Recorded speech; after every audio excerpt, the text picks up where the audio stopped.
Welcome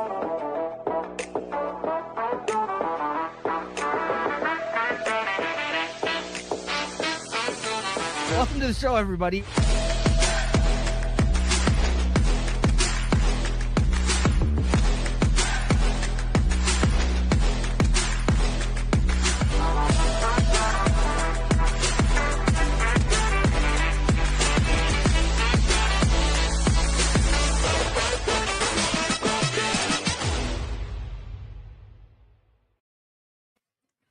Welcome back, everybody, to Watching the Throne on the Late Night Chat Network, your first stop for pop culture talk.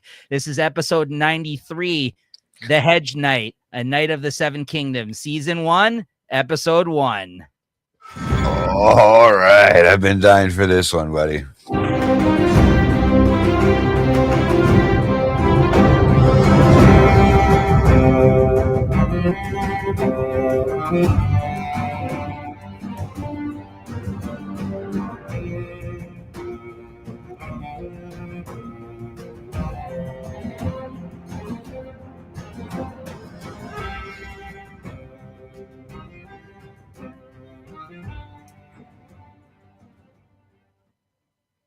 And if this was anything like this episode, I'd be like shitting in the background behind a tree right now while this song was playing.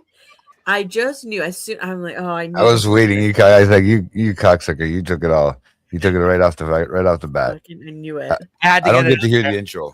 Right, so. But welcome back, everybody. This is our first live episode in some time, and this is our first episode back live for Watching the Throne. After 2 years, we're back of waiting for this show, a Game of Thrones related show. Well, I guess what? Has it been 2 years or a year and a half? 2 years it'll be for House of the Dragon, but it's been about a year and a half since we've last recorded an episode since recording House of the Dragon season 2. And we'll be back again this summer. But yes, we're back for this new spinoff show, A Night of the Seven Kingdoms. I'm your host, Nico, a.k.a. Sir Nico, a.k.a. Maester Stats for this episode. And we're with our co-host here, Sir JT, Egg, of course, in the flesh, 40-something years old, guys. This is Egg.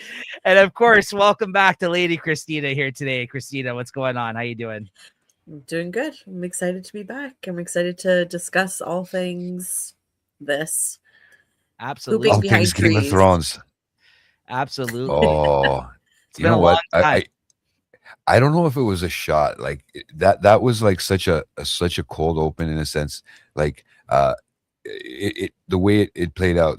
You can hear the Game of Thrones song coming on, like it's gonna start up, and all of a sudden, boom! Shit comes flying out the ass. Right. So before you say anything else, so yeah, this is episode 93 of Watching the Throne. Make sure to like and subscribe, everybody. If you are new to Game of Thrones and you're just by chance checking out this episode, of this show or this new series, you could just jump in right here, honestly. And if you want to go back and check out us talking about all other seasons of Game of Thrones shows, Game of Thrones, the original series, House of the Dragon, you can go back and check out the playlist.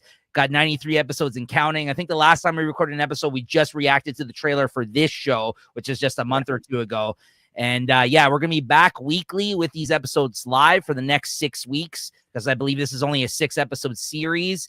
And then we will be back again by the summer. Maybe we'll even do a trailer reaction when that comes out for the new House of the Dragon season before then. But so stay tuned. Make sure to like and subscribe. This is our weekly show covering all things Game of Thrones, doing deep dive conversations into it. Tell a friend if you're into the show, if they're into the show, if you know it, let everybody out there know. And we hope to get some more people, some more conversation in the chat. But the format of this show is we give you overall thoughts, which we're going to do here in a moment. And then we go into the show scene by scene. So, if there is any comments along the way, if anybody tunes in and you want to comment live, as we're getting through the scenes, we'll jump in and we'll highlight your comments whenever possible and conversate with you, because we do got a lot of stuff to get through. This was the first episode of the season, The Hedge Night, it's called, and it's a 45-minute episode. It's the longest episode of the season from what I was reading, because everything else, I think it's going to be roughly half an hour. So, okay. So without further ado, let's get into it. overall thoughts, guys. Go ahead. Whoever wants to jump in here. Overall thoughts of this new story, of this new show, of this first episode. Well, we can leave it up to the lady of the evening to start it off for us, because she's such a Game of Thrones fanatic who, if anybody knows, and anybody that's watched this show already has known, that she is diehard. I think I'm starting to fall on that bandwagon now too, but let's see what the lady of the night has to say. No The pressure. evening, sorry. Oh my gosh. With the pressure. No, I think you asked like my thoughts, but I lagged out for a hot second.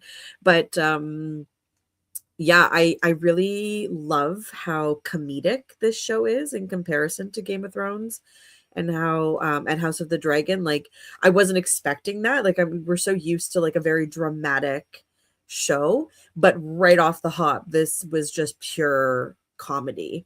And it was just comedy throughout the whole thing. It was just really refreshing and really fun to watch. So yep. You hit the nail on the head. That's my thoughts exactly. It was Tone that threw us all off, I think. Yeah, I don't think any of us were expecting this tone, even from the trailer, because, you know, Game of Thrones at times has had funny moments, but never to this degree. And like I kind of teased with that intro, like you said, Jay, like they set the tone with that part, with the music about to play. He's about to go on a quest, on a journey to King's Landing, and then you get him shitting beside a tree. I'm just like, you know, like I like that. I'm like, they had set the tone right there, and then I'm like, okay, here we go. You know what I mean? Think about it, guys. I was like, yes.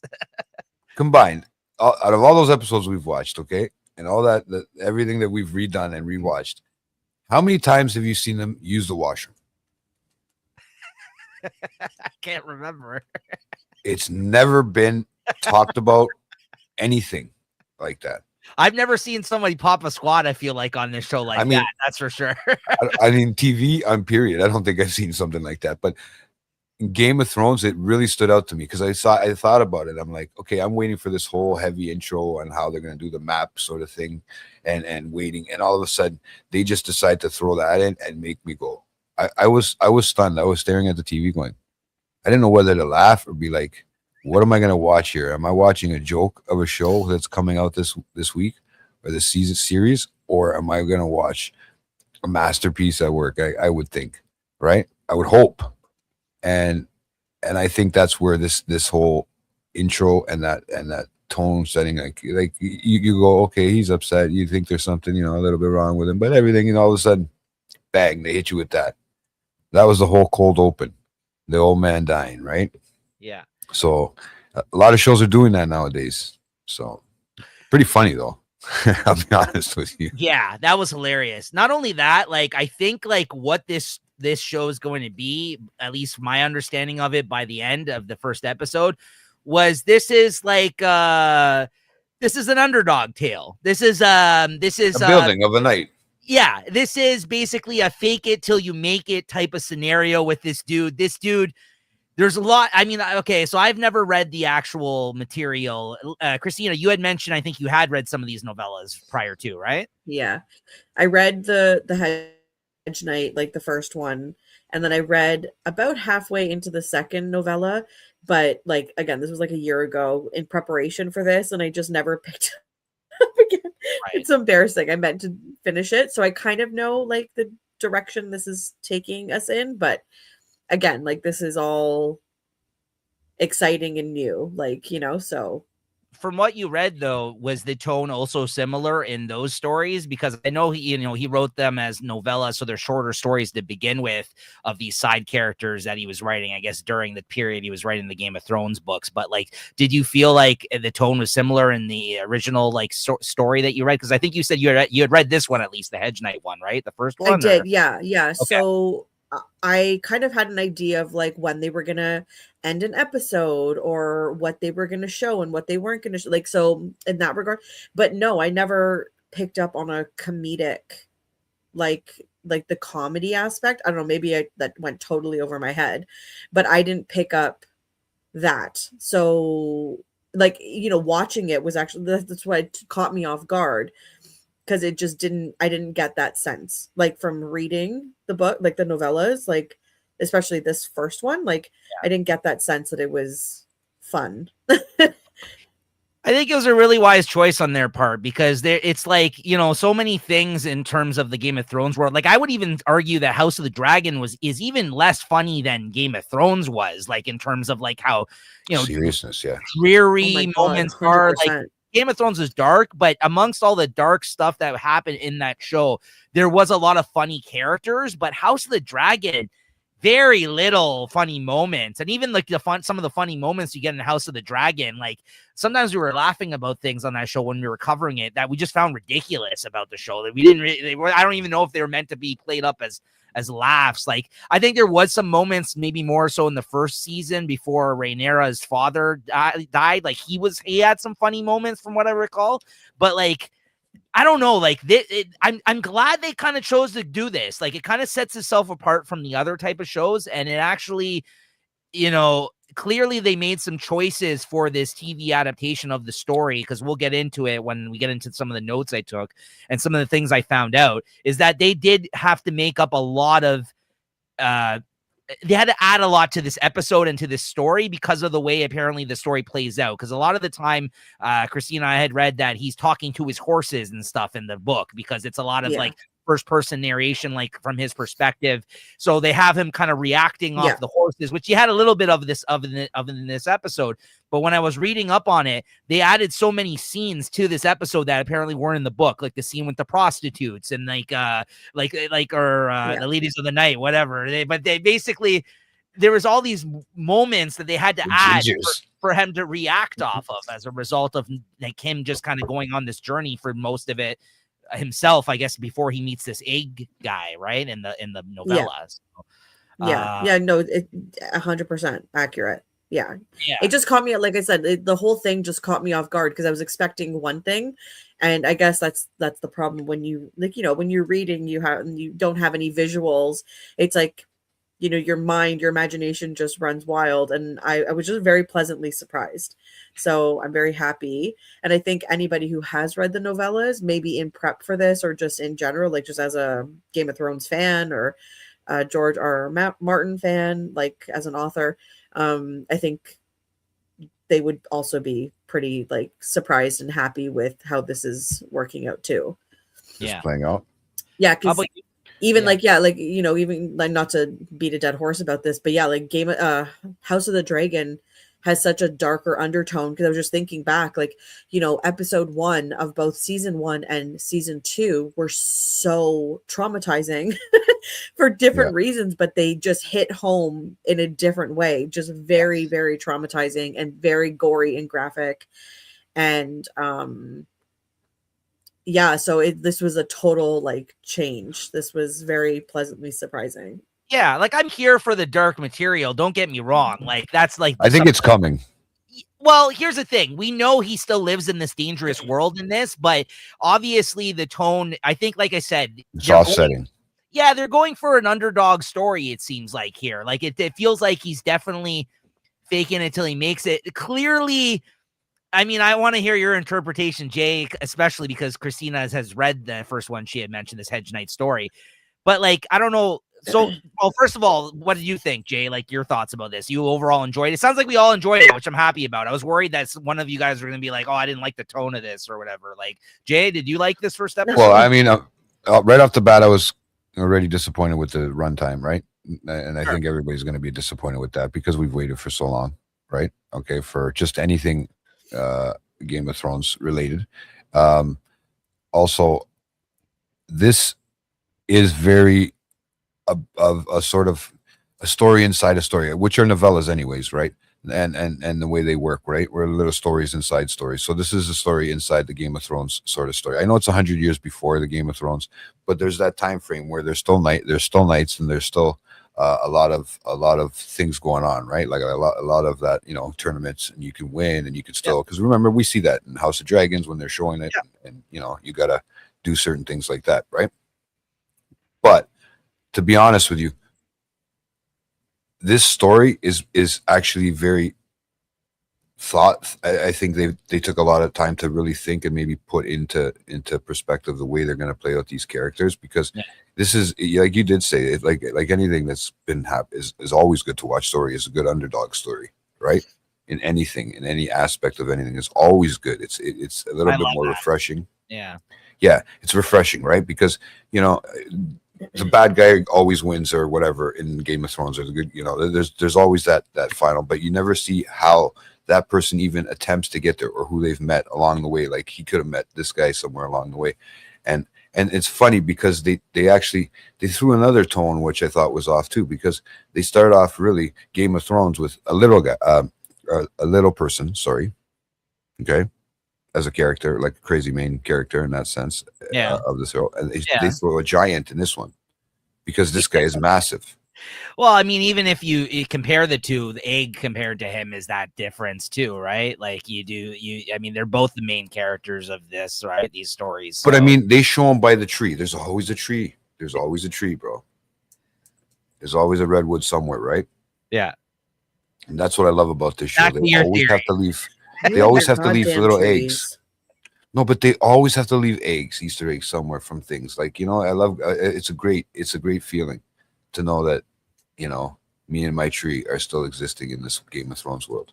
Okay, but honestly, I was so excited. I was sitting at the edge of the bed because I was waiting so long, and I had the girlfriend sit beside me chewing, eating some chips, and I had to say, like, I kept turning the volume up to kind of not rudely say shut up and stop chewing your chips,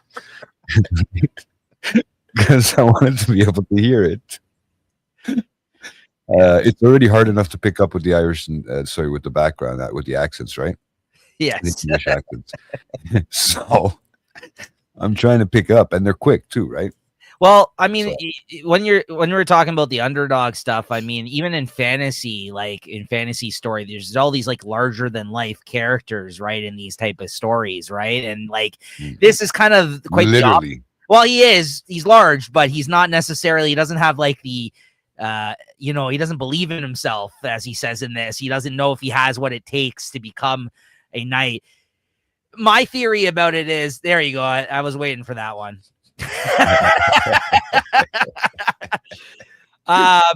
My whole theory is, though, like, clearly everything they hinted at in this is the dude died and he just took it upon himself to take the sword and say that he's a knight, right? Like, that's clearly what happened here. At least that's the impression that they're giving the viewers.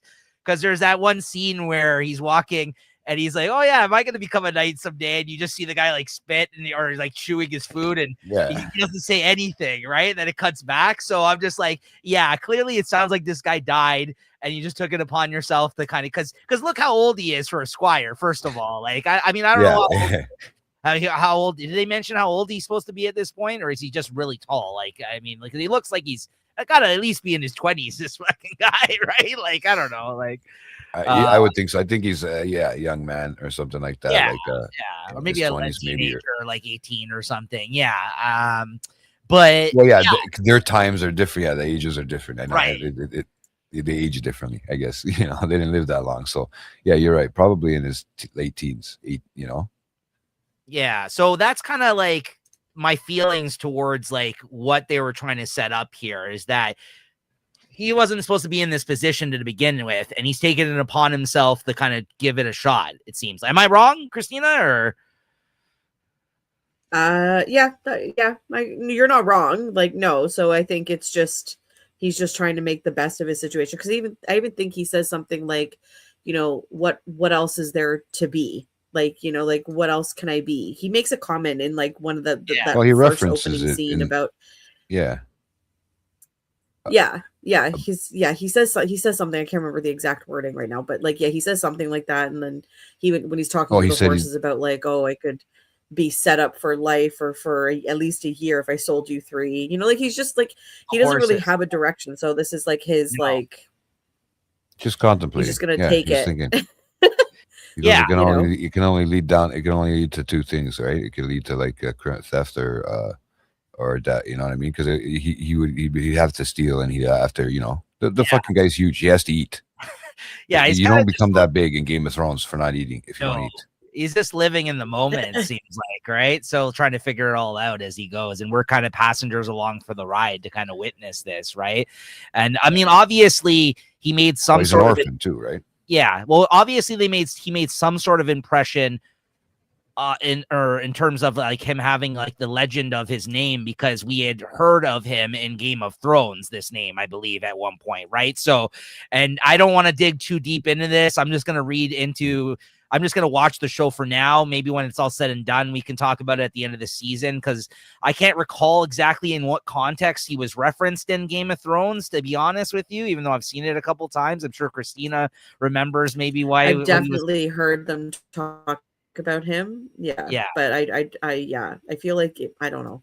I don't want to. So he clearly had to make some sort of a mark or like rise to some sort of prominence as a result of this Sir Duncan the Tall. By the way, like that's the whole thing at the end too, is that Egg kind of puts that in motion, the name Sir Duncan, because he's like, what's Dunk? Is that his name is fucking Dunk, or that's what but it's not Sir Duncan, but he just goes with it because he's like, yeah, that's it. Like, he's like, is that short for Duncan? He's like, yeah, Sir Duncan, the Tall. Sure, why not? Like, he just throws it out there and we're off to the races, right? So, no, I'm glad we're all on the same page in terms of the tone. I think it was a real smart choice and I honestly haven't dug too deep. I don't know if you guys have today. I don't know if the haters on the internet are all like, what the fuck is this stupid jokey version of my favorite show or whatever. Cause I could see a lot of people hating on this too in that same regard. But I think it's smart because even the half an hour makes more sense now. Like in the sense that if it's like this type of story that they're telling, I don't think it's like as grandiose as like the other stories that they usually tell in Game of Thrones or House of the Dragon, for that matter, for it to get the 1 hour runtime. I mean, I was disappointed by it, but now I kind of understand like what, like, but if this you would hope at least 8 episodes. Yeah, that I agree with, though. It should have been 8 instead of 6. 6 is too small. But you have to also remember they're novellas. Like the 8 episodes, like hour-long, episodes, or the 8 episodes. I've watched novella movies longer than this. No, but I'm just saying, like, like those were actual novels. Like those were books. Like these are novellas. Like they're less than, the whole thing was, I think, less than 300 pages. Like it's not like a huge... so it's like just a character inside a story. I think we just have an expectation when it comes to Game of Thrones, and it's hard to like break that expectation. And so far, they've done a great job. Exactly. I don't know. I think we should all kind of embrace that fact and kind of just go with it for now, because I think it is good to kind of change it up, right? I think I'm just grateful that something's back. I'm just grateful that something is back. Like, because my God, they make you wait Game forever. Of Thrones related. But yeah, okay. So I guess with that being said, we all enjoyed the episode, as you can tell here, and we can get into maybe the events of the episode, what happened here. Let's see. Let's hit that up. Yeah, it's been a crazy ride, man. This is just I couldn't believe it was on. I even counted back. I counted wrong. Like I said, T- whatever, but yeah. I was like, I was too excited. Minutes. It's like, Jay, it's 2 hours and 35 minutes. So some tidbits here. A century before the events of Game of Thrones, 2 unlikely heroes wandered Westeros. A young, naive, but courageous knight, Sir Duncan the Tall, and his diminutive Squire Egg, set in an age when the Targaryen line still holds the Iron Throne, and the last dragon has not yet passed from living memory. Great destinies, powerful foes, and dangerous exploits await these improbable and incomparable friends. That's the kind of synopsis for the season, or like there's the little tagline at the start. This episode takes its title from the novella on which it's based, as we mentioned, the Hedge Knight.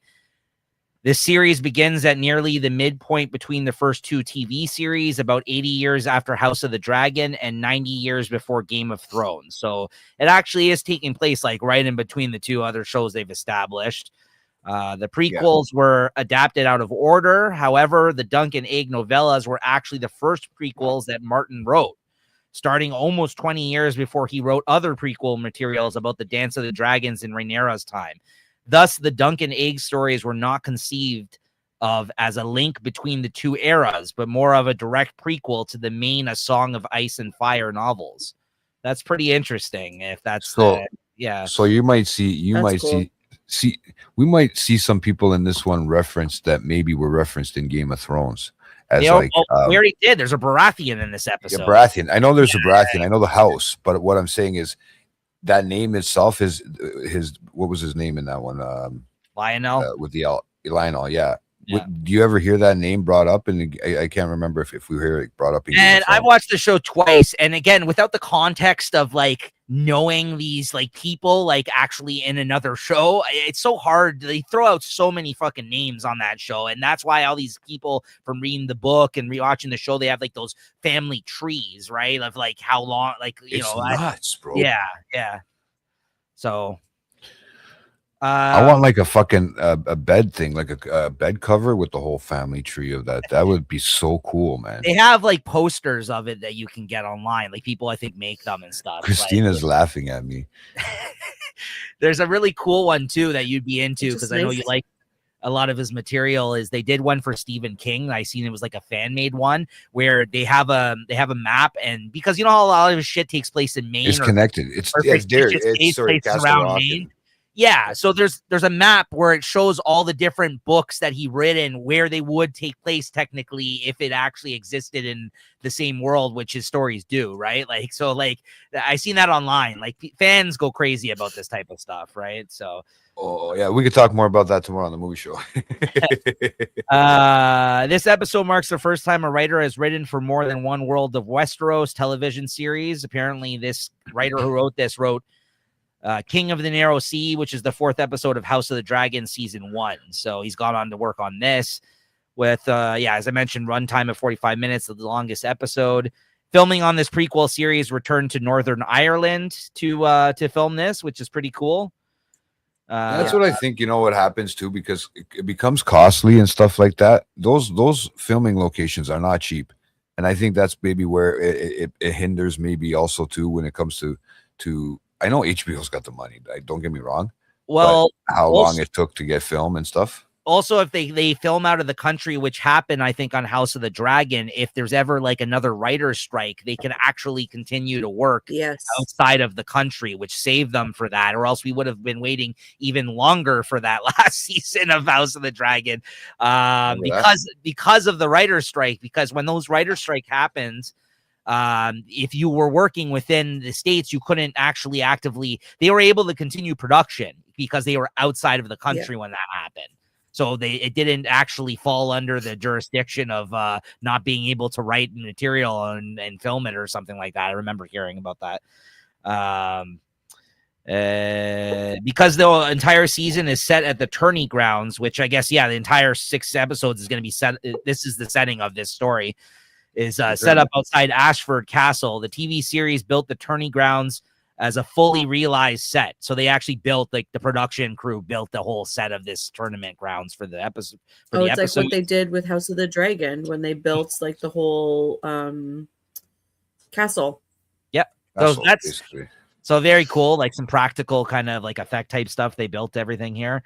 Well, you know, it saves them money too, right? Because it's not like it's not an easy set, and you don't want to keep tearing shit down and putting it back up, right? Like they put a lot of effort and work into this. You can see the detail that they do when they do the clothing, the thought, and just the thinking back that far back. That production design is I got it hands down probably one of the best I've ever seen. Yeah, they do a good job. They do a good job. While Game of Thrones music composer Ramin Djawadi did return for House of the Dragon, Dan Romer is the lead composer on this series. As we mentioned earlier, because the novella has a relatively small cast, Dunk is frequently alone or not in position to speak his thoughts aloud. Thus, many lines of exposition were in Dunk's inner thought narrative. This doesn't translate well to a visual format. So as the producers explain, they try to incorporate this with either quick cutaway flashbacks or simply Dunk talking to his horses.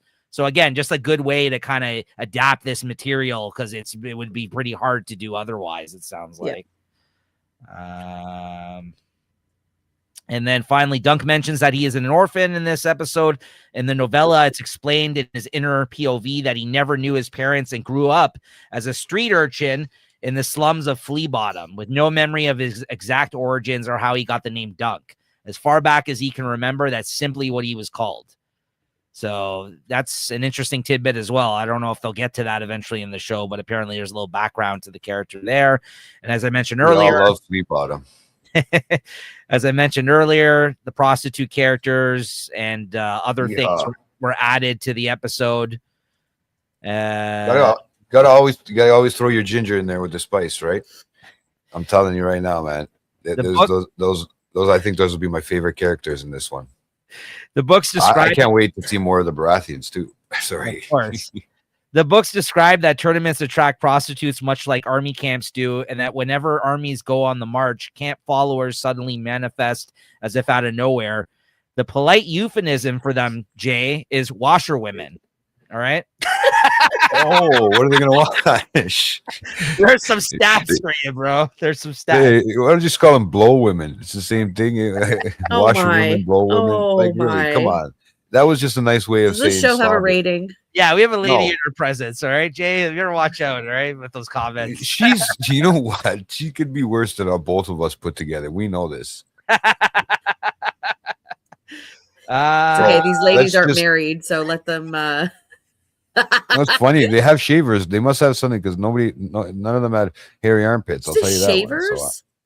Well, something, because none of them had hairy armpits. Those prostitutes should be having hairy armpits back in those days. I still can't. The problem that I don't understand. Hold on. This is the one thing I have with the set design. Okay, right. It's the you only can't dedicate thing. too much time to body here, so please make it quick. When they got better teeth than me, and they're in Game of Thrones time, there's something wrong. I'm going to leave it at that, guys. There you go. Dunk's scenes with Lionel Baratheon attending the feast in his tent were invented for the TV series as well. Yeah, I was gonna. Yeah, when we got there, I was gonna be like, I don't remember this scene in the novellas, but okay, maybe I missed it. I don't know. Yeah, I know I'm jumping ahead. We'll get into the scenes in a minute, but these are just kind of all little tidbits before we get to them. Just will help move things a little bit faster along, I feel like. The grandfather of Robert Baratheon and his brothers was Ormond Baratheon, a generation before that.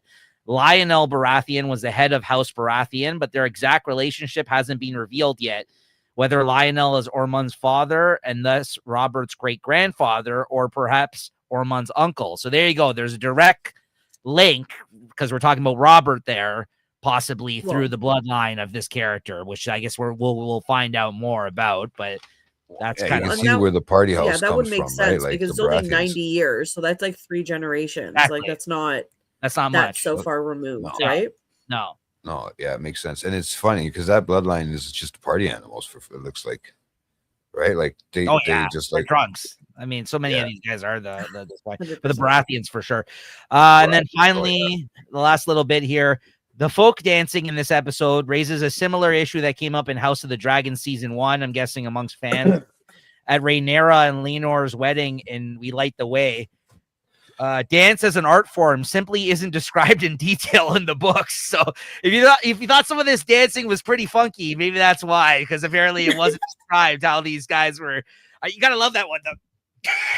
I thought I was watching a little bit of Greek dancing there and a little bit of like Italian and a bunch of stuff like mixed in as one. Scottish, Celtic, like Celtic and stuff like that, all mixed in one. Like, I mean, the stomping on the feet. I loved it. I thought it was so fun. The dancing scene was fantastic. Yeah. The stomping of the feet killed me, man. That reminded me, I think, of the Greek wedding when it's like, opala, you put one foot over the other like that. I know what you're talking about. Right? Yeah. Or in Adam's Family where he's doing the mamushka. All right. All three of the major denominations of the currency system used in Westeros are mentioned in this episode. Gold dragons, silver stags, and copper pennies. 2 of them are prominently shown on camera in tight close-up. The drunk nobleman Dunk encounters at the end leaves a gold dragon coin on the table, and when he tosses a copper penny at Aeg's feet, the camera lingers on it as well. The prostitute Beoni also remarks to Dunk that if he wants them to wake Lord Dondarrion, it will cost him a stag. So yeah, there's that's kind of interesting. I didn't catch that. I thought there was all kinds of stuff, but this is the stuff I highlighted. But that's kind of interesting that they are mentioning. There's even a conversation about him not having money to get any of his equipment at one point. And the guy's like, oh, he's like, oh, I don't have like the denomination here. Like he basically has to like make something up like quickly on the spot. He's like, oh yeah, I just don't have the currency here. I gotta like with me. Yeah. So like, that's interesting. They're all kind of on display. Like this is a period of time in between both periods of time that we've seen on the show where they're referencing all these currencies that are being used. So I thought that was really interesting when I read that, and it's true. There was like camera shots of the money of the coins. Yeah. Yes, exactly. Which I thought was, what's funny is they were using copper as one too, right? Which copper would have probably been the lowest of the amounts. Right. I would suspect, right? And copper is probably just as expensive as gold nowadays. Right. But yeah, I thought that was kind of funny because he's just tossing copper around like it was nothing, like copper coins. And I'm thinking, okay, so yeah, you can tell he's more of the, It was interesting that they did highlight that in the episode, because I did notice, I was like, why are they zooming in on this coin? Yeah. Like, is it the sigil? Is it like the coin itself? What's the like reference here? I don't know where they're going with that, because again, I don't remember that being like a big thing in the novellas either. So, but yeah, clearly it was a point that they were trying to show you that here in this episode, right? So when I read that fact, I was like, oh, that's interesting. Actually, I didn't catch that either when I was watching it, but it's true. Like I went back and rewatched it a second time when I was taking my notes, and there is a shot like deliberately showing you the face of the coin when she goes and pulls it out. I was like, and same when he gave it to Egg as well. Like, so they were both. When he says, "Don't just look at it, you're gonna pick it up when I leave." That's right. Kind of yeah. I like that scene. We'll talk about that too. That was good. Mm-hmm. Okay, so yeah, we'll get into the scenes here. I'll try to give opportunity, like after I kind of mention each scene, you guys want to jump in and mention anything, or people in the chat there. I see some people coming in and out. If you got anything to say, please let us know about the episode. Show opens up with it pouring rain. Dunk laying an old man to rest, which we find out that he was a squire for. There's a quote, "You never beat me when I didn't deserve it," he mentions, and there's a bunch of cut scenes of him getting smacked in the face. I love those. Set the tone a little bit in terms of the funny moments where he's like, the fact that he had to say that, it's like, when I didn't deserve it, like, so like apparently in his head he deserved all those smacks, right? Like he just I like the cut scene of smack, smack, smack, and then he says something else and it's smack, smack. The one where he gets smacked and then he smacks his head off the fucking thing, the double whammy. Yeah. That's what he says. That was the only time he deserved it, because he said that somebody else ate the pie, but right. It was actually him. Yeah.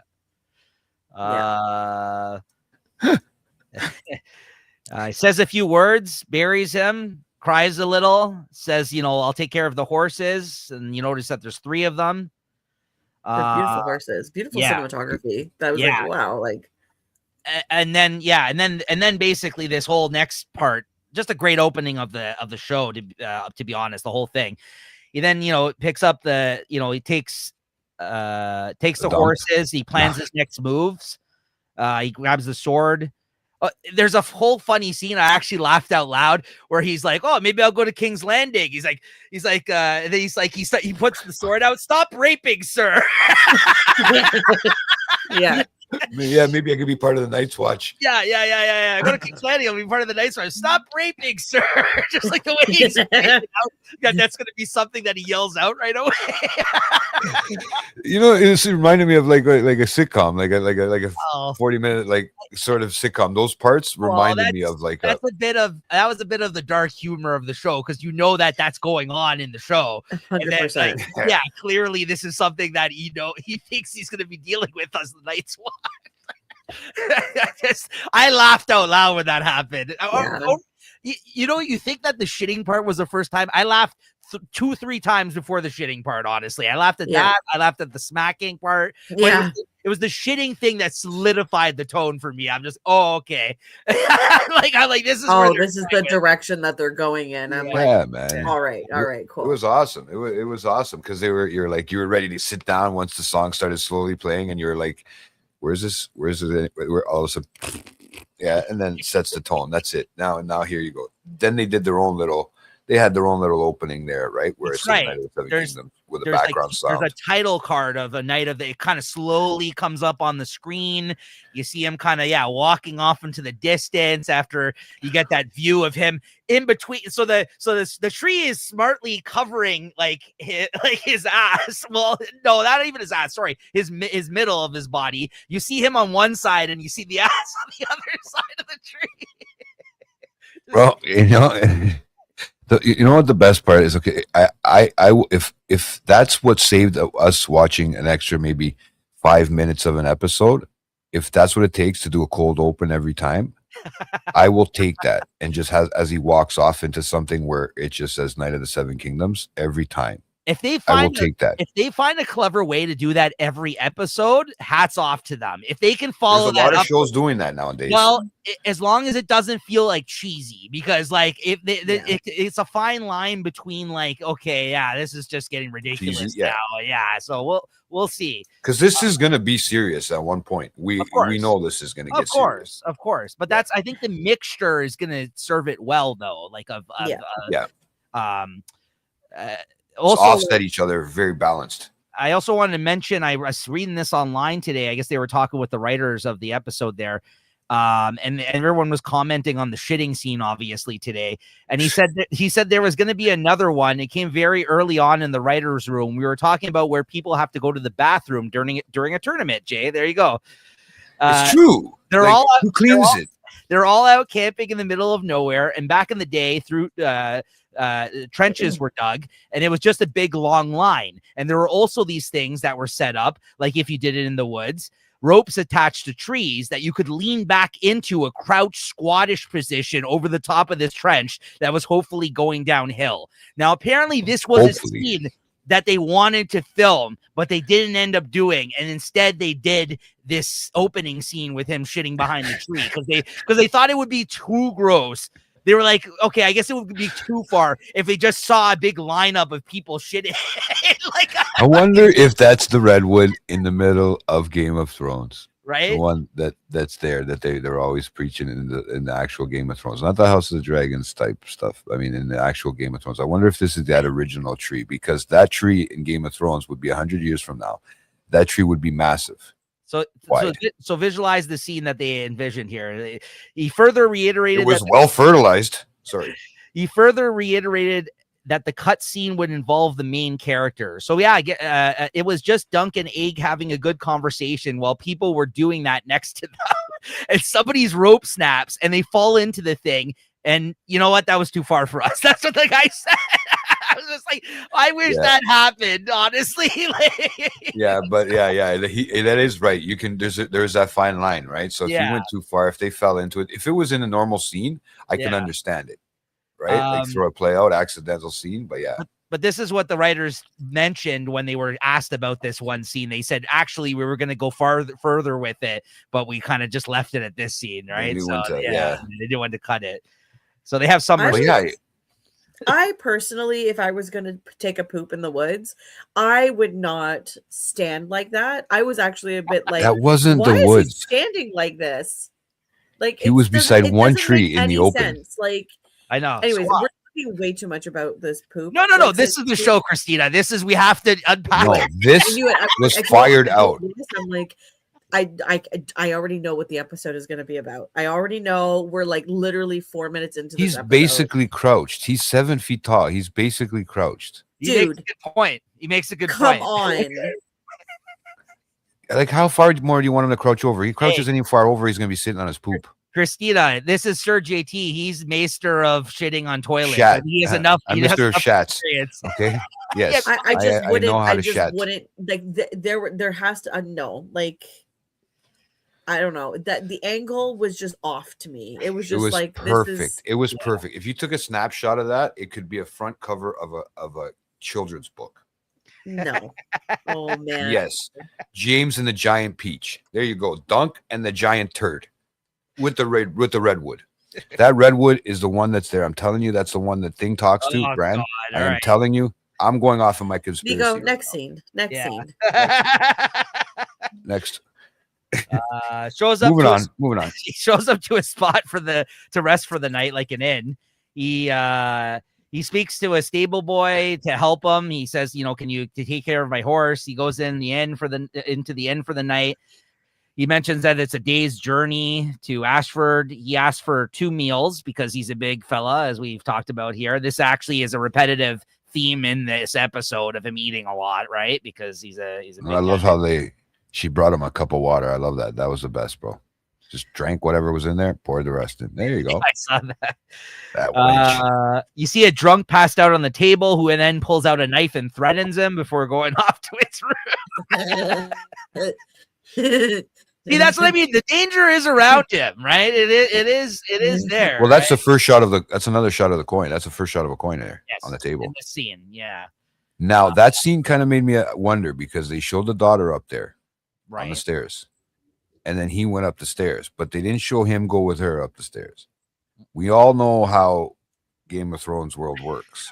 Because ultimately, Dunk, if you notice, he looks at the stairwell. Right. Like as he's walking up.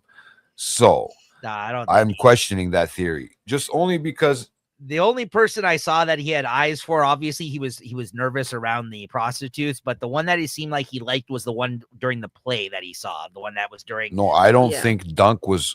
I think Dunk was wondering what was happening because she was the young girl. And because the guy was following up there. Very observant. I didn't catch that. He left the coin. He left the coin, and she was like, she made a comment about, it doesn't change the price of eggs. I thought you were trying to say Dunk was trying to get something. No. He looked at the stairs as the guy was walking up. Right. So I'm wondering if they just didn't put that scene in. They put the shit scene, but that scene kind of, nefarious stuff was definitely happening in that inn, right? Probably. Oh, obviously. He speaks to Egg after this. You find out he's an orphan. That was another. What's that? No, it was just it was also strange that inn was like empty at the same time. Oh yes, yes. He speaks to Egg after this. Dunk by surprise too. Yeah. Finds out that he's an orphan boy. Tells him to stop screwing around on his horse. He offers to be his squire in this scene, which he refuses, says that he's better off not squiring for him and that he is in no need of a squire. After that, he arrives at Ashford. He asks to speak to the master of games to sign up for the tourney as a knight. And once again, you get a very funny exchange in this moment between this guy and him, who's horking in a cup the entire time that he's talking. Dude. Oh, I was dying. Which Jay, I loved it. Is no stranger to that as well. That sounded like me last week, man. No, but yeah, I'm telling you right now. I'm telling you, I love that sound. That, you know what? I think that's the first time I've actually really heard it on a movie or a television show or anything like that.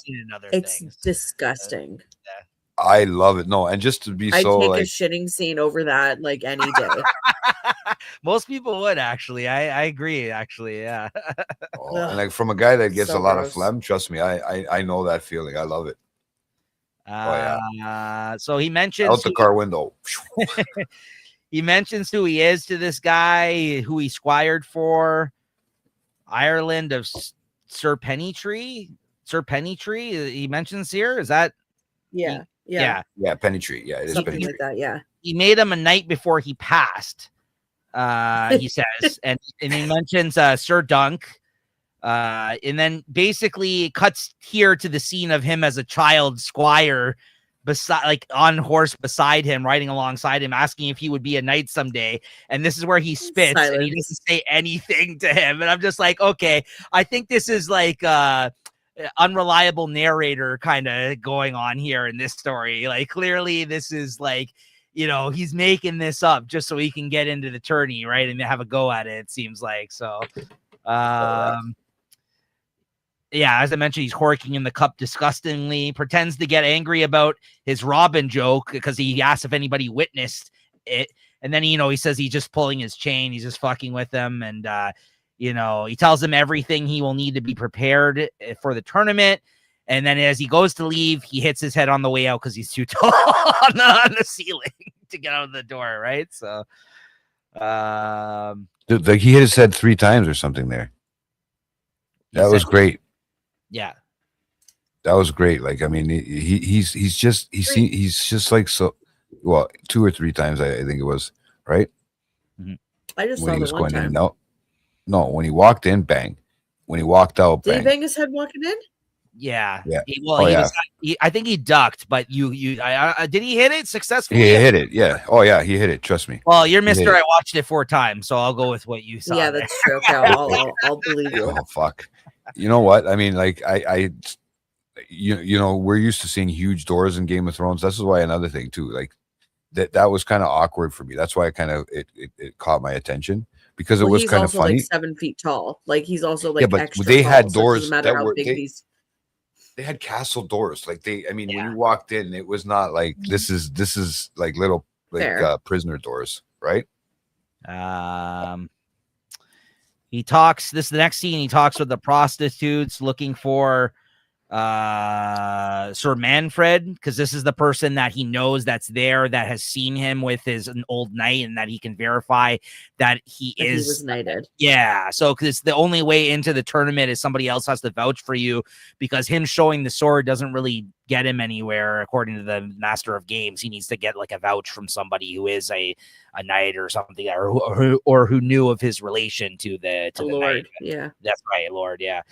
And there's that line here, which I think this was in the trailer, where she's like, oh, he's a hedge knight, ain't it? And he's like, it's like, he's like a knight, but sadder. Because they mentioned about how he doesn't really have anywhere to stay for the night or whatever. And this is where they kind of start making fun of him about how he's like a more pathetic version of a knight and not an actual knight, right? Well, yeah. What is that definition? The difference between that hedge knight and the thing? If you remember, I can't remember off the top of my head. Christina, do you know? I don't know. I would either. think it's more like just somebody coming out of. He wasn't really from a loyal family. I think that's where that means, like loyal blood. He's like a wandering knight that doesn't have any place to claim. Trying to make a name for himself. I think it's it's like he has, I think he doesn't have any roots or anybody to kind of like allege his being a knight to. Like he doesn't. No, he's going with his straight size, like going for it now. Like he's got nothing. Like if he was an orphan, I could see that. That's maybe where he doesn't have no actual lineage in that sense. It's like a knight in training, because like a lot of these knights, they've sworn their allegiance over to people, right? Almost like, I feel like, right, different families, but he doesn't work for anybody. He doesn't have a family because the other guy's dead, right? So it's just like so I think that's what it is, if I had to guess. The sword that he took, the penny tree's fucking sword there, longsword, okay, that longsword there that he has, that symbol too, that was a pretty cool symbol. Like I hadn't seen that before in anything. Like I even tried to look on the tree and I didn't see it. A hedge knight is a wandering landless knight for hire in fantasy settings. It's like with samurai Ronins. Like it's the same thing. Like they don't have allegiance to anybody. They basically just anybody. They just the land and just get involved in stuff. So that's kind of win the tournament, get their bride, and get the fuck out of there. Well, that was the thing. They're saying that he didn't even have a tent or something for himself. So they're like, oh, he's a hedge knight, not an actual knight, right? Because they're used to pleasuring guys with money, like actual knights, right? That's what they were saying about it, right? They're making fun of him. So basically, they say for him to come back in the evening because Sir Manfred is sleeping. This is when he passes by people dueling. He catches the eye of a guy who beats the shit out of his cousin while dueling, and he pushes him through a fence. What a push too. Yeah. Tries to start a fight with him because he catches him gawking at like what's going on. Like he kind of sees him looking at what had happened. And then like the other guy pipes up and he's like, oh yeah, you should fight my cousin. And he's like, no, I got matters to attend to. Sorry, I don't have time to get involved in this. And pretty much calls him a bitch or whatever, and then goes back to like dueling. And then pretty much, he's like, all right, whatever. His name is Sir Stefan Fossaway.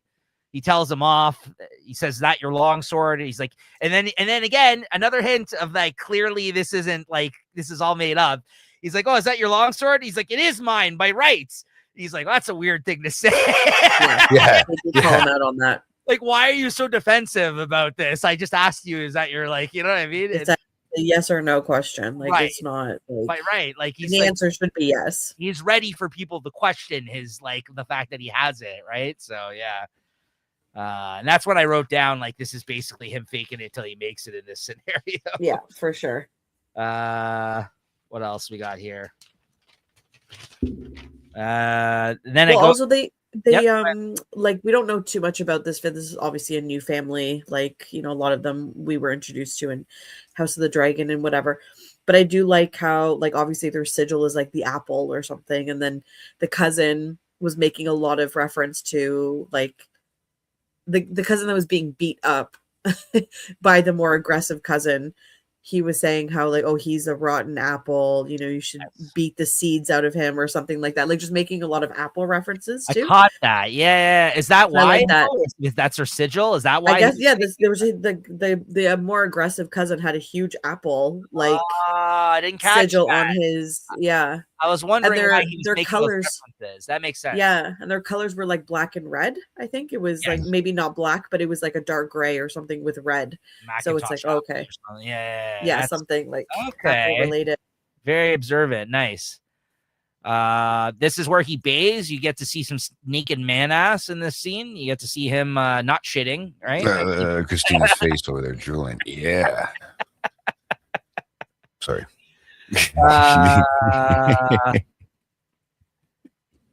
This is the part here, right? I think this is where he bathes, right? Yeah. He goes back to see Sir Manfred later. He's still asleep. That's see, what look what you did. You scared her off. Oh, no, sorry, you went off screen for a second there. So with us. All right. He goes back to see Sir Manfred. He's still asleep. They mentioned that he's got gouty toes, and that's why he's still sleeping. Yeah. They mock him, and he calls them out on it in this scene. He kind of was just like, maybe I'll be different. Or whatever the hell he says. Like, right? Why are you making fun of me? Yeah. I'm not sad. No, that's when they were calling him sad too, wasn't it? No, it's afterward. This is the second time he sees them. Yeah. And this is it's night now. People are celebrating in tents. He wanders upon a play. You get to see a cool production of like a puppet dragon that they got, like that they're shooting fire out with. They're they're spitting gasoline or whatever and lighting it aflame and stuff like that, which is really cool. The dragon reminded me of Valerion. Oh, okay. Yeah. Right? Because it's like a big black scaly dragon. They don't really say much about whatever, but it looks like Valerion the Dread. Well, in the information I saw on the site today that I mentioned at the start of the show here, one of the facts is that there's one dragon still alive at this time. Alive, yeah. So it must be Valerion. Yeah, you're probably right. That's a good. It must be him because like his skull was in King's Landing. Remember, yes. So he must be alive. Yes, that's probably it. Yeah, you probably. So yeah, that should be interesting if they reference that again. I wonder if they're going to reference. Is this foreshadowing? Ooh. Maybe it could be. I was wondering where if they're going to end up, like, if they're going to mention something along the lines of a white, like where the like I don't know how this is so crazy how it falls in between the two series. I'm really kind of dumbfounded. And if I had to guess, though, I think the only connections you're going to get to other things are going to be passing references because this story seems to be very, very focused on this guy's story. It doesn't seem to be focused on other happenings but you're much, right? You'll be hearing maybe names, if anything, from either or, right? Absolutely. You'll definitely get that. So maybe then not from prior, yeah. Right. So then he runs into the guy that was that cousin from earlier with the fight. He sees him. He apologizes for his cousin earlier. He asks him if he's an attorney. He says not him because he's a squire. And he says, you fight pretty good for a squire. And then he ends up following him into a tent to grab a meal that he's offered. Because, of course, he eats a lot, this guy. Fucking, that's all. Yeah, he says, yeah. He never says no to the food. No.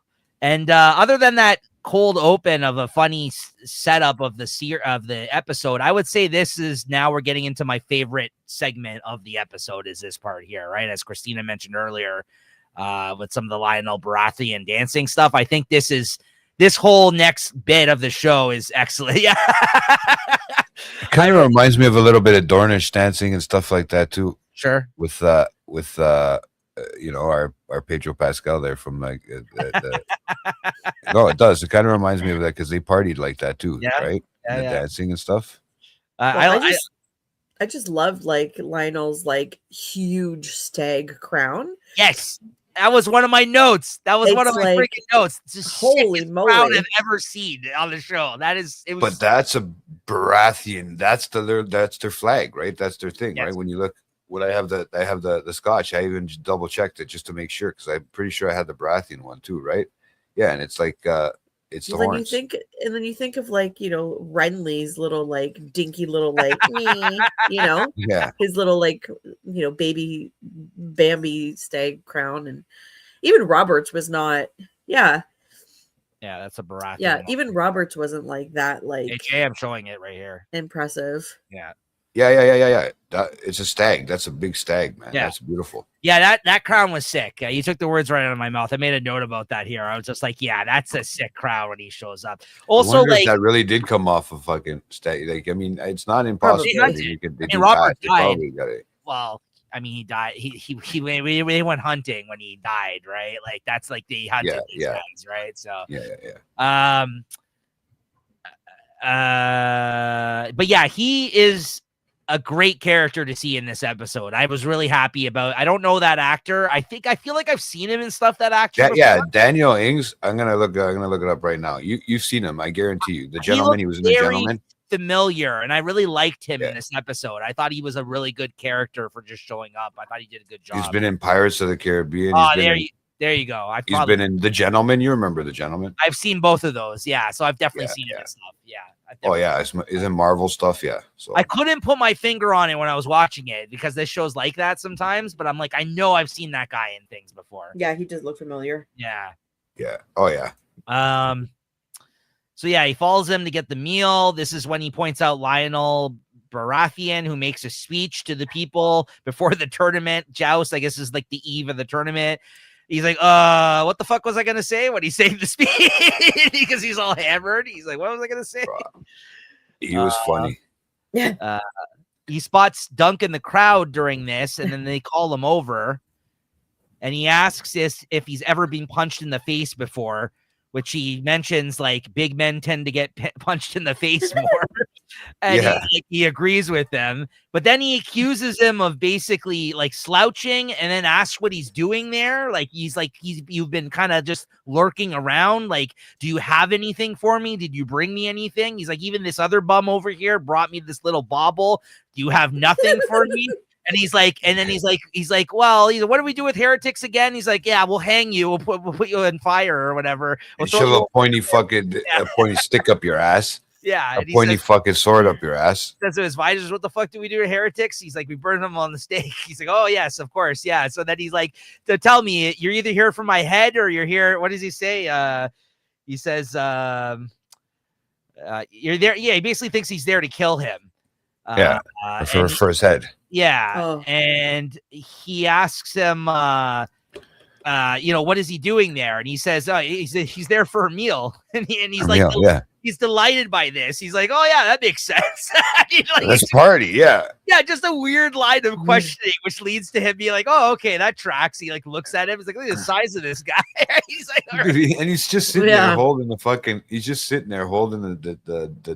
let's just call it the pastry dessert or whatever the hell that is that he's eating. And he's like, I don't know what to say. He's so innocent. That's what I like about this character. He plays it so well. Yes. This guy, right?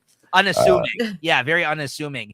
And that's even when he's like, no. Naive. He's like, no, sir, I'm not here for that. What are you talking about? No.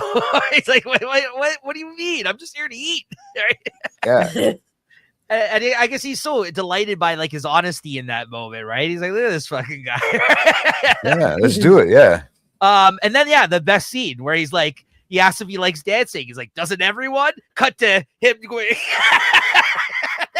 and then he's like you said, like him trying to stomp on his feet. And then he like looks at him after he like ends up stamping on his foot. I'm like, oh. At first I was like, oh no, is this guy gonna kill him or something? And he just smiles at him with like a wicked smile, and he's just like, it was a good scene. Like, pushes him. Yeah, it's a great scene where it's just like, oh, this guy's letting his hair down. This guy's a partier, like you were saying. Like this is it was typical Baratheon. Yeah, and then again, it cuts to the next scene. He's wearing the crown and they're drinking. And Doug is wearing his crown. And he's just eating meat and like chugging back a liquor. Like he keeps telling him to like fill up his cup, and he's just eating fucking meat off the boat and drinking. And this is where he opens up and tells him like he doesn't believe in himself. Essentially, what chance do I have? He's like, oh, you don't have one, but you got to take it anyways, right? So, that's it. It's sheer size, bro. That's all he's got, man. Yeah. Right. And you know, you can tell the way he comes off too that he's basically only learned what he's learned along the way in life, right? And maybe what his Lord had told him or whatever, but he's really only learned what he's learned. Like he's never really, you know, you could tell he's come from the snot, like the bottoms, and he's just, you know, he's just learning. This is all new to him. He's like having a blast, and he doesn't know how to, he doesn't know how to act, right? Like, no, he knows he's got to act proper, but you know, he wants to get into this tournament. He wants to, you know, so I'm so the way he's working the angles on this, yeah. And it's not like he can hide himself because the Baratheon there, Lionel's fucking got his eye on him the whole fucking time. Yeah, exactly. He stands out. Yeah. Here's the quotes amongst all my notes. He says, "You wish only for your help or your head. You've come from my head then." And he's like, "Then what the fuck are you doing in my tent?" He's like, "Supper." Yeah. Oh, that actually makes sense. Yeah, that's what he says.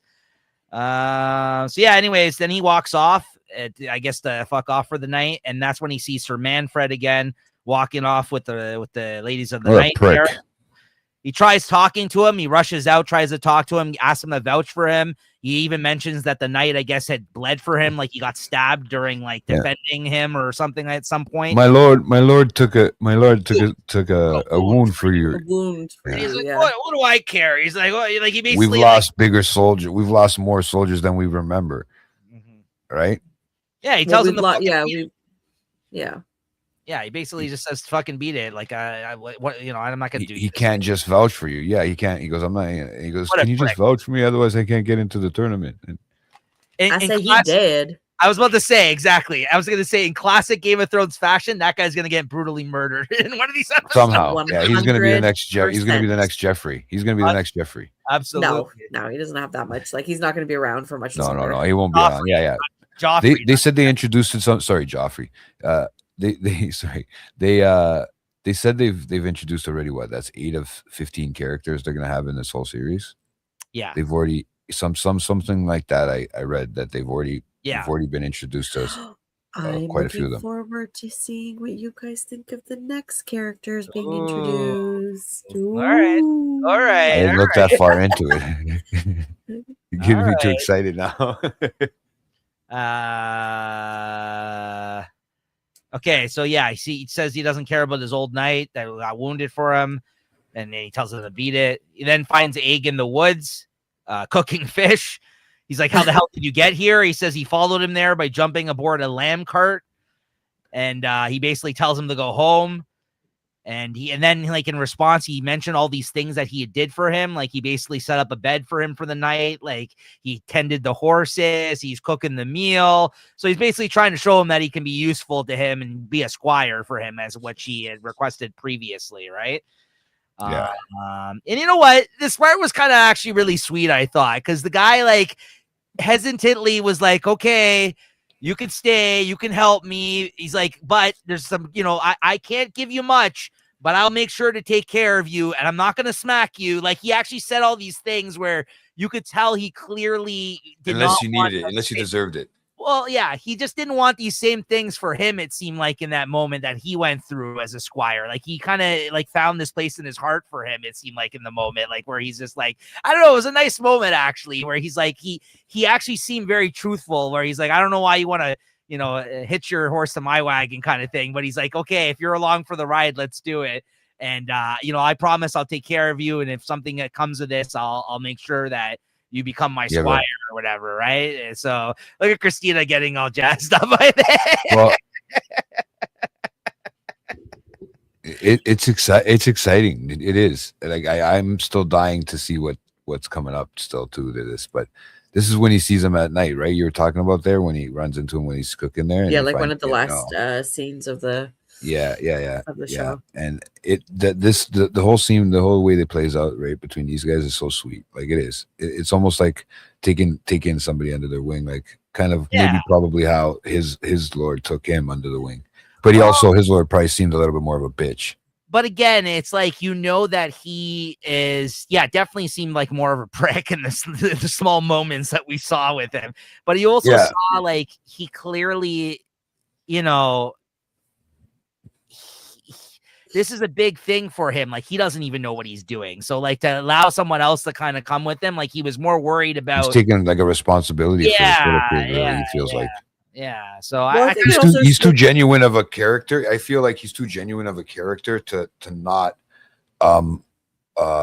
feel responsible for him now, right? Like, that's the way I felt when I got out of that seat. What were you gonna say, Christina? What's that? Well, no, like, I just think, like, Dunk's character, it's like he obviously was raised by someone who was very hard, but obviously, like, not so hard that it broke him as a human being, because he obviously has this, like, gentleness and this compassion for humanity and this innocence almost, that, like, he's like, okay, yeah, I'll take you and I'll make sure you're taken care of. Like, I think anyone who was, like, super abused by someone who didn't give a shit, like, wouldn't feel that way, be a little bit more hard, but he seems to have this gentleness. And I don't know, maybe that's just him being grateful for the opportunity that his Lord or his master, like, gave to him. But yeah, it was a very sweet, like, scene. Yeah, it was a nice moment to end the episode on, I thought, right? Like, it was. I just think Egg is really cute too. Like, he's just really sweet as well. Does anybody know how old that kid is? Like, do we know how old that kid is that's playing that character? Is he a kid, right? The actor, I don't know, but I think the character is like 9 in the book. Okay. Yeah. I think he's young. Like, he's young. He's little. Like, he's not more than 9, I don't think. Well, again, just the. Well, you know what? Depending on the age of the actual character itself, that's labor laws too, right? It is.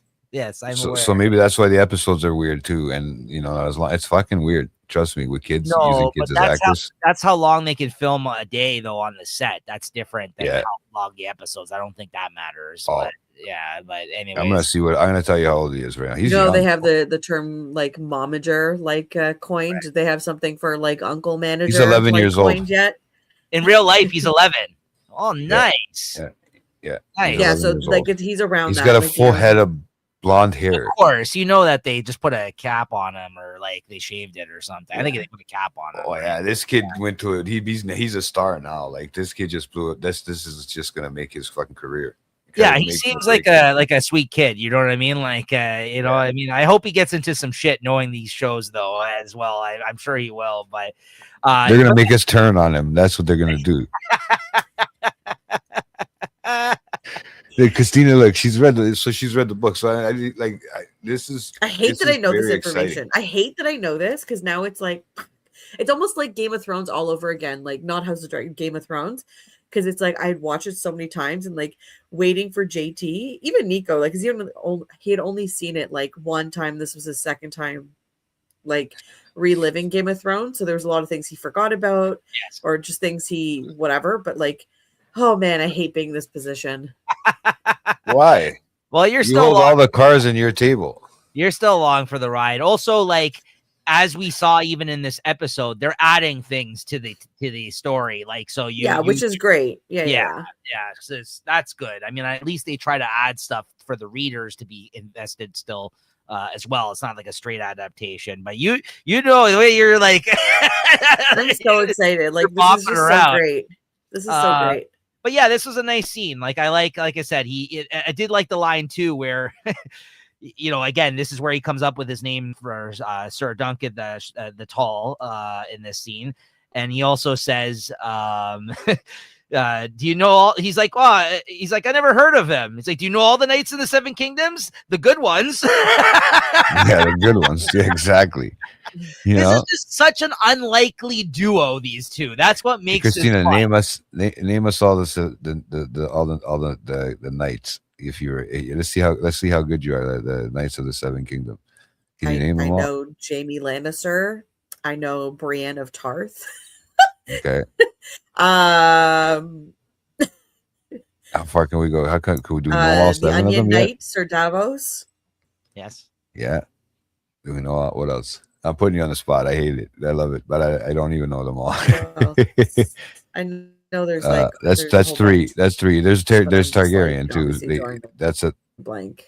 That's a part of the Seven Kingdoms, right? Is a Targaryen of some sort down the line, right? I would think. Right? I'm just not knowing exactly who it would be.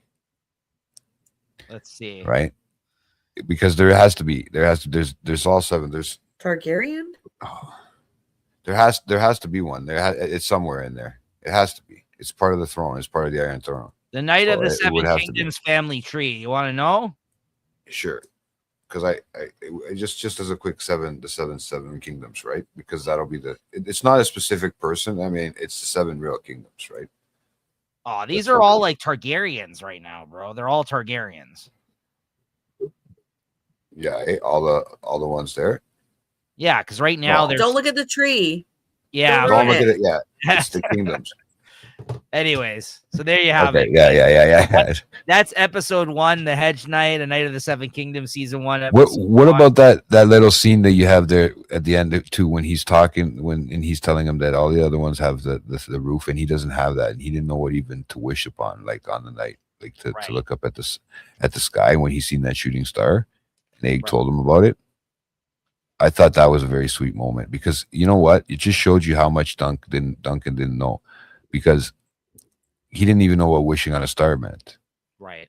And he's older than Egg. Wow. When Egg is the one who said that. He goes, you got your own, he knew about, the tree will keep him dry. And, he was. Like you said, they started from the bottom, now they're there. These guys, they started from. And they're just.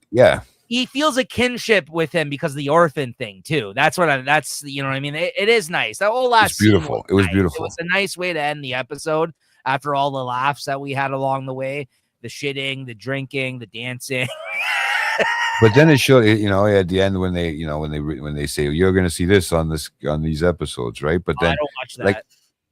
No, it just because it popped up right at the end, right? It I try not to watch coming those. up.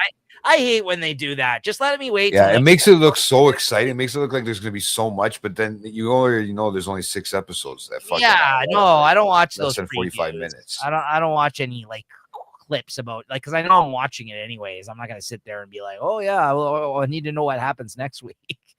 So no thanks. So yeah, overall good first episode. Let's throw in a new. Maybe we'll try it out for this show because we've never done this in the past. I don't think. Let's try out a new thing for watching the throne here. Let's give it a rating. You want to give it a rating out of 5, like a 0.5, like a point rating out of 5 for the episode? Should we rate the episodes? Okay. I'll start. I'd give this episode, honestly, not much happened, but it established basically the direction of the episode in 45 minutes, of the season in the 45 minutes, which is impressive. And it had some good laughs and it had some good sweet moments, as we just talked about. And I'm invested in these characters. So I think it kind of succeeded in everything it kind of set out to do for a first episode. I'm going to give it a 4 out of 5 stars this episode. I give it a 4 out of 5 this first episode, a solid rating. How about you, Christina? 4.3. Okay. 4.3. Yeah. Very nice. I agree. Yeah. I liked it. I like the direction. I just think it's going to be entertaining, and I'm looking forward to next. What's next? I'm high rated. I'm going all the way. I'm saying 5 because wow. Yeah, 5 out of no notes from JT on this first episode. No notes. I am. No, it's okay. I am, because to be honest with you, this established a lot of things in such a short, like Nico said, such a short period of time, and this is coming from somebody that's watched a lot of TV. So you don't really get much out of first episode, especially of a new series, of a new season, of a new era of time in a world that already exists that we've watched. It's very hard to do that and to establish 2 characters in a side story unless it's well written and well directed, right? Well said. And I think very few words needed to be said in this episode. And I think that's what established the characters and who they were and how they just keywords like, the flea bottom part, the not knowing, and those quick inserts that they just throw in there.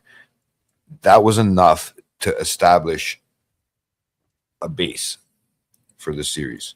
So if they can continue to build on that base, so even if it is slowly, and we don't like the speed, and we don't like the shortness of it, if they can continue to build on this can, really do. I think it'd be exciting to us. I don't know how many seasons, if they're gonna even only just do this one season. I know there's gonna be 3 seasons for this show. So yeah, they're building a good foundation, and I think this whole first season will, if it continues the way it is, it'll build a good foundation for what's yet to come. So I don't know if I'm these hoping. I don't know if these are confirmed or placeholder titles, but there is a list on shout out to, by the way, a site that we use when we compile this information for these episodes, the Wiki of Westeros. They do have the episode names listed for this season. Sometimes they're just placeholders. But if this is the official name, the next episode's name is Hard Salt Beef that they have listed here. Hard Salt Beef, which is the second episode. And that's going to air January 25th, 2026. And you can expect us to be. I even got the following one after that already. The whole list is out. That's what I'm saying. The whole list is out. Yeah. I can only see 3. Yeah. So we'll wait till those episodes come to announce the names of those. But for episode 2, guys, we'll be back. If you didn't remember, he mentions hard salted beef and fish in this episode. Mm-hmm. He has a line in there about it. So that's kind of weird, right? Mm-hmm. Yeah, that's how you survive so you won't starve, right? So yeah, that's what they have listed here, January 25th. And then you can expect us to be back here talking about that episode once again, a couple of days after live. Like I said, depending on our schedules, you can expect us anytime between Monday and Wednesday following the show live on Sunday nights when it airs, us talking about it for the next 6 weeks. This was a lot of fun. This is a good first episode out. Anything else you guys want to say here before we close out here for the day? I think we did a good job. We're kind of back at it like we never left. I felt good about the flow of this one. Oh yeah, it was great. Yeah, it's been good to be back. I know. It's been a long time recording. We've been waiting for this. I even did our own little text thing there so we could just bug each other on it.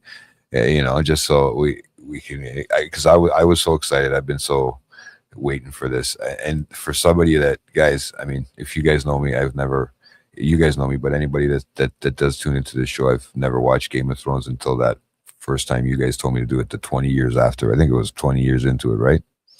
And that's it. Was it how long? Was it? What was the anniversary that we started watching it? Remember?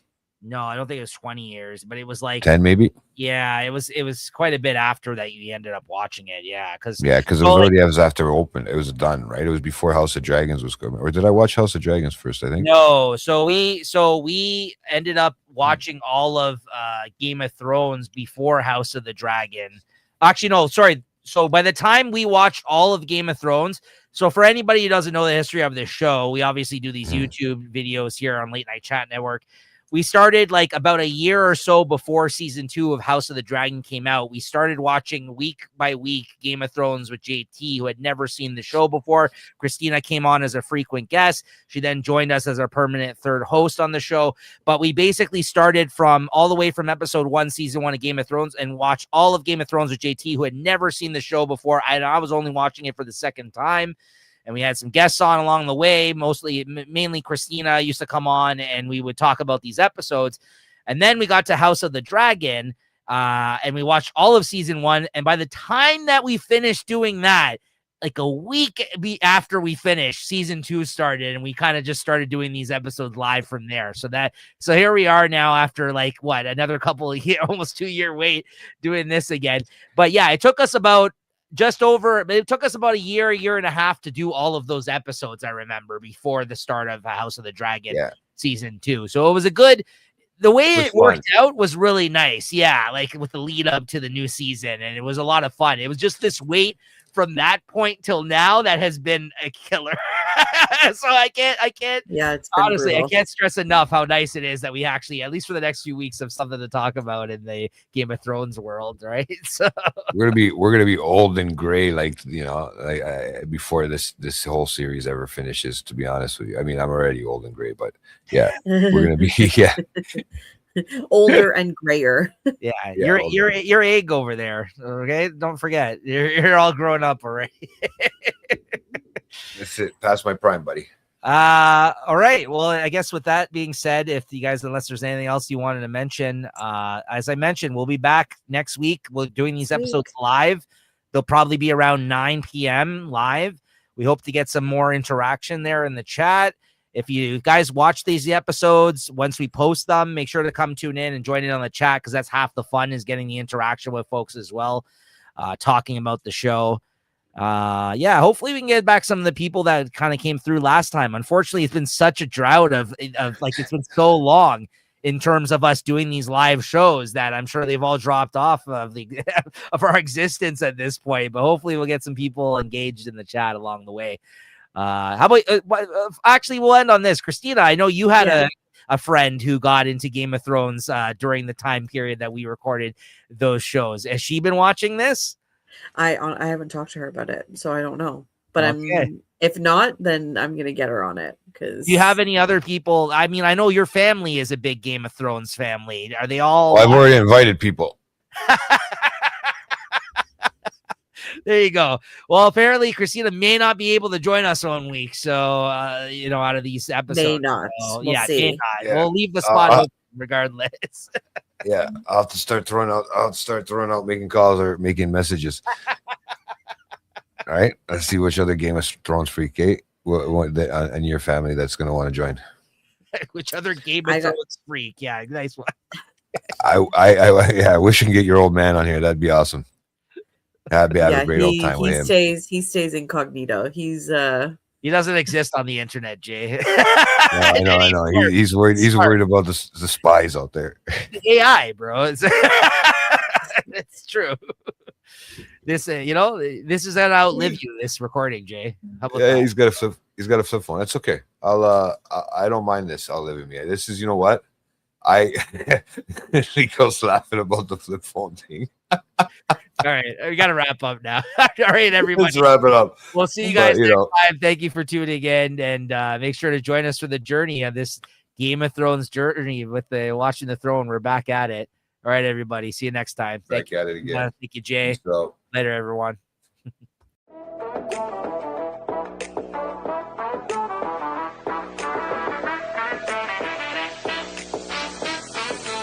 Welcome to the show, everybody.